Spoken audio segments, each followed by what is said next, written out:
makeup on you. Oh, that's good. Anyway. Could be worse. I mean, yes. Well, tell her thank you again for the baby match. Absolutely. All right. Absolutely. I'll see y'all later. Stick a microphone on you. I'm sure we're not too far away, but so this is Ernie Atwell. I'm going to let you tell about him because I can't do any justice to what you do. Okay. I don't even know how to start on that note. That's awesome. For those that don't know me, my name is Ernie. I am a paranormal researcher, investigator, and author. I was featured on season 3 of Haunted Hospitals and currently working on another project that I can't reveal just yet, but I'll be doing something else real soon. That's awesome. And do you do some Bigfoot stuff too? I don't. No? No. Oh, okay. I thought. Now, I'm set to be, I don't know the exact, it's in October.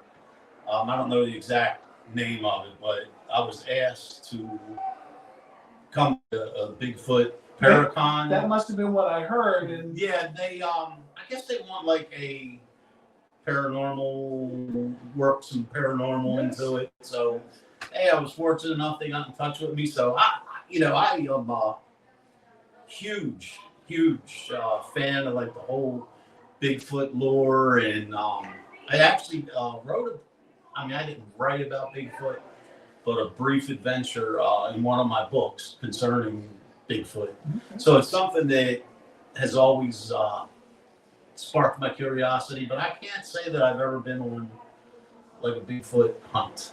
So I've got a friend that I've met through my paranormal journey. The guy's name is Bill Rigby.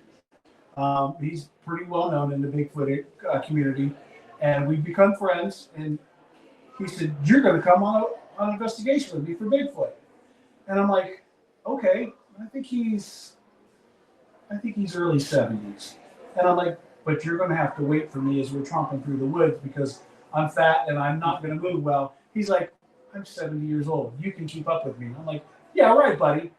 But my next question was, if we find Bigfoot, what do we do? See, and this, because I'm not going after him. Think about this too, on the paranormal side. Like, man, I've been researching this for years. I mean, that's how my journey started. Age 9, I was really big into researching spirituality and people having visions of like biblical figures, and that's how it all started. And then as time goes by, this word paranormal pops up, and, at the end of the day, I realized, wait a minute, this is basically what I'm researching, but now it's called paranormal. But my point is, to your question, we're out here researching, people developing equipment, and, even though we've had personal experiences, the evidence, things you can't explain, what happens if the day comes, when it comes, that we can say, okay, it's been scientifically proven that there is an afterlife. Here's the evidence. So then what? Does the journey end? Like if you find Bigfoot. Well, I think it would ramp it up because now you want to be able to get deeper into it. But Bigfoot, if I'm walking along and I come face to face with Bigfoot, what are you gonna do? I'm probably dead. I mean, seriously, I'm not going to be able to run from it. He might run from me because he doesn't want to be seen. But what's the end game here? And he just looked at me and he laughed. And I'm thinking maybe he's never thought this. Yeah. I think that Bigfoot is smart enough to never let that happen.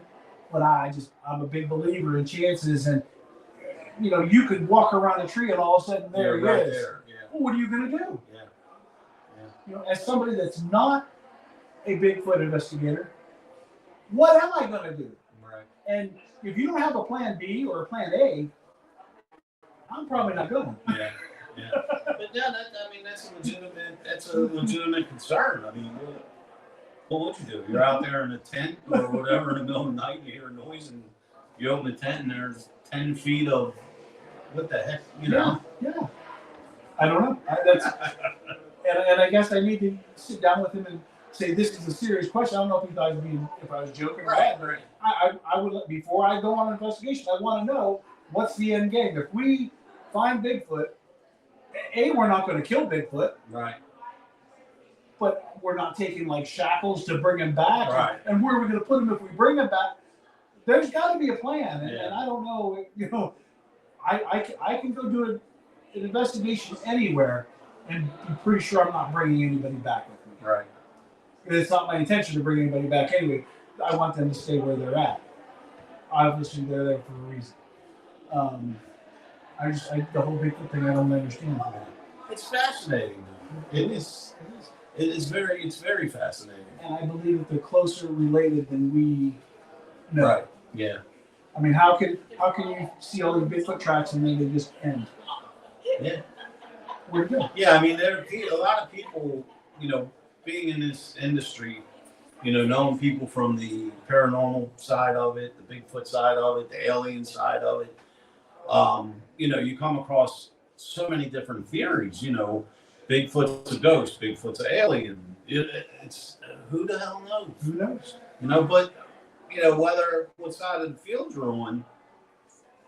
To me, everybody wants definitive answers, but it's the journey taking you there. It's the dream. That's fun. You know what I mean? And and like you said, if we come up with a real answer, then what really happens? Exactly. I think that it would probably force me to go deeper into it and get.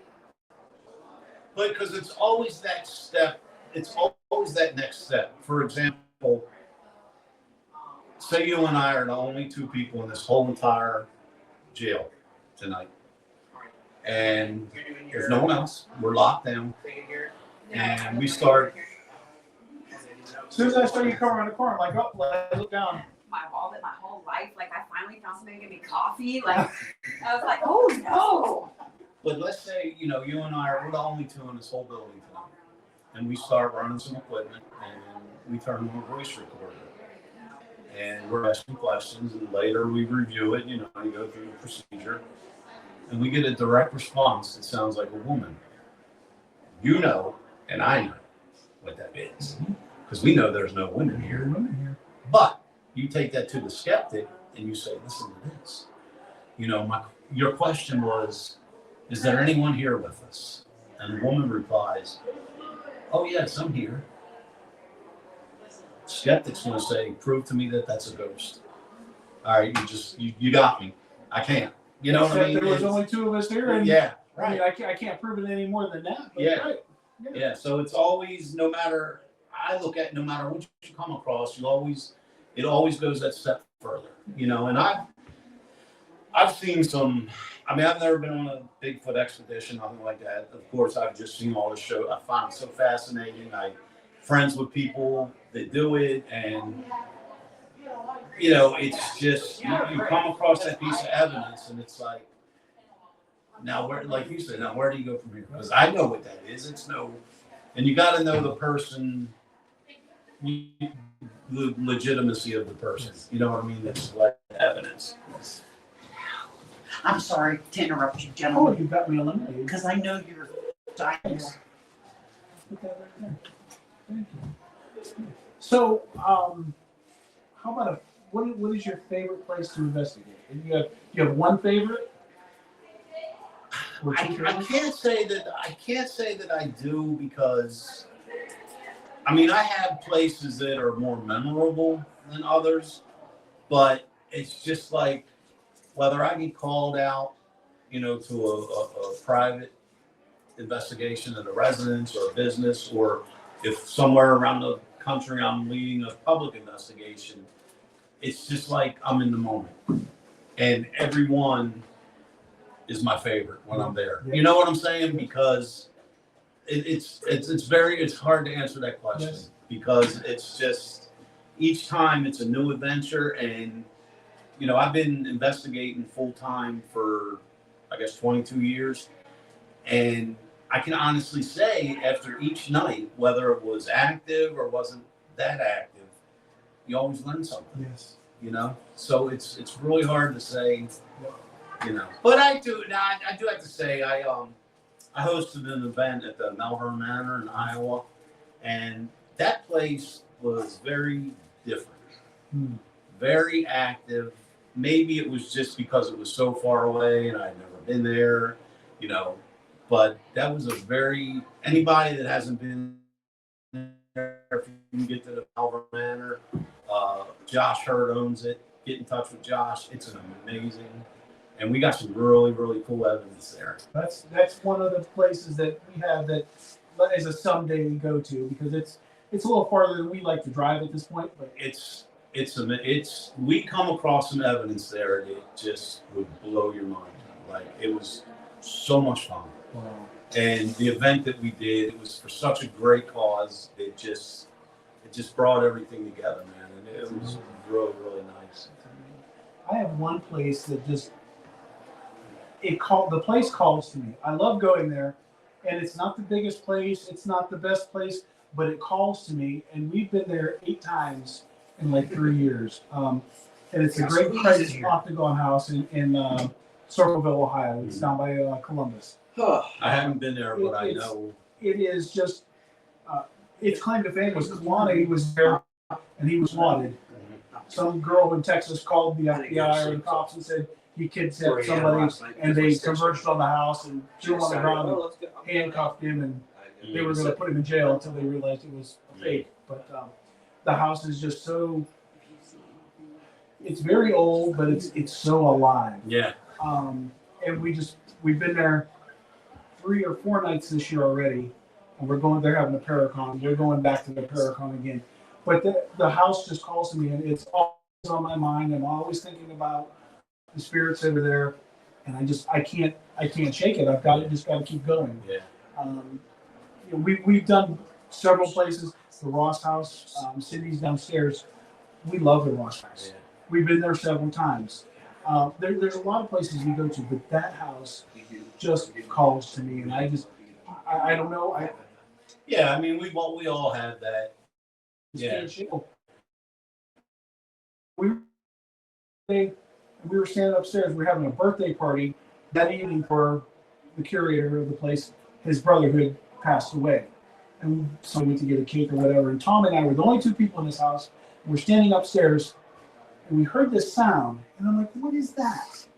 He says, "It sounds like somebody shuffling on the floor." And I said, "It actually sounds like a straw broom on a wooden floor." He's like, "Oh, it does." He looks over the balcony. It's this spiral staircase. He looks down and goes, "Who's down there? Are you cleaning up for the party tonight?" Clear as a bell, we both hear, "It's me, yeah." It was a Southern black woman's voice. There was nobody. This house is in the middle of a cornfield. There was nobody there. And we were like, of course, we had just shut the cameras off. And we were just blown away that what the hell is going on? We're running around this house trying to find somebody, and there's nobody there. But for something like that to happen, and every time I go, there's something huge happening like this. It's just, if you ever get to go, they have a raccoon problem right now. They're working on it. But sometimes. As long as it's not snakes, I'm good. Yeah, no, raccoons. There's a couple places. They moved the house, right? They moved it like a half a mile down the street and across the street because Walmart bought the land. Right. Well, when they moved it, of course, the house cracked and shifted and whatever. So there's places that need to be fixed in the wall, but you might look at a wall and see a little Ricky Raccoon looking out at you. Oh wow! But it's a great place. I've never gone there and not have something shadow people, disembodied voices. Last time I was there, I was choked. Wow. Every time we go. What was it? Lucifer's out of his cage? Lucifer's cage is empty. That was so funny. I was doing it live, and a friend of mine, his name is Mars Bear, he lives in Australia, and he does astral travel. And like, I was struggling. I could not catch my breath, right? And I should have left, but I'm like, I'm stubborn. You're not going to beat me. I'm going to stick this out. And I've got the live running. And he's like, I'm going to send, and I forget who he said, I'm going to send this demon over, and it's going to silence him. He said, and I'm going to put, Lucifer's cage is empty, and I'm going to put him in there. Travis and and Justin in there with me. And Justin's walking toward me to be like, dude, I need to help you. And I looked over at the screen, and it said, Lucifer's cage is empty. So I repeated it, and I'm struggling, right? Lucifer's cage is empty. Justin is in mid-stride, and he stops. He's like, whoa, dude, are you okay? So funny. Then we got a response to the spirit box. I think it called me a bitch. And then it went to say something else, and you heard, oh, like somebody got punched in the gut, and then it went silent. Wow. And he's like, you won't be bothered with that spirit again. That was so funny that night. Whoa. Not at the moment. But yeah, poor Justin, he was like, oh, dude, I thought you was possessed or something. He's like, I was out.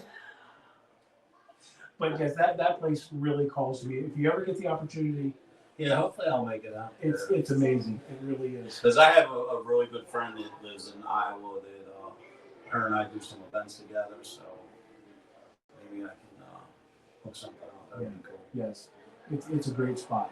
So, I'm gonna do the Liska house. I've been there. I'm gonna do that. When, because I was there when Johnny Hauser still ran it. Because when we flew out to Iowa for that event, we were actually staying in Nebraska, and Johnny was like, "Hey, why, yeah. you guys are here? Come on down. I'll open it up for you." So me, my paranormal partner, the founder of the event we did, Tori and Josh Hurd, the four of us went there and had the whole place to ourselves. So that was But the funny thing is, I knew all about the Liska murders. My whole life I knew about it. Read about it, saw it on TV, everything. 3 months before we go to do this event, I find out it's haunted.